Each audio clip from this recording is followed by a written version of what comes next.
আসসালামু আলাইকুম। আতিকা রান্না বান্নায় সবাইকে স্বাগতম। আজকে রান্না করব শাপলার ডাঁটা। শাপলার ডাঁটা দিয়ে আমি বিলের তাজা টাটকা ছোট মাছ দিয়ে রান্না করব। আমি এই যে হাঁড়িতে যে কেটে ধুয়ে পরিষ্কার করে শাপলা ডাঁটাগুলো নিয়ে নিয়েছি।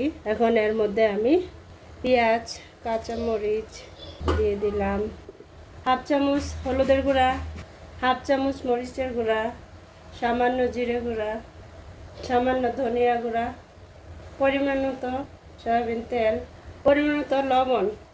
এখন এগুলো সবগুলো একত্রে মাখিয়ে নিব। আমি একটা মাঝারি সাইজের আলুও নিয়েছি কুচি করে। মাখানো শেষ।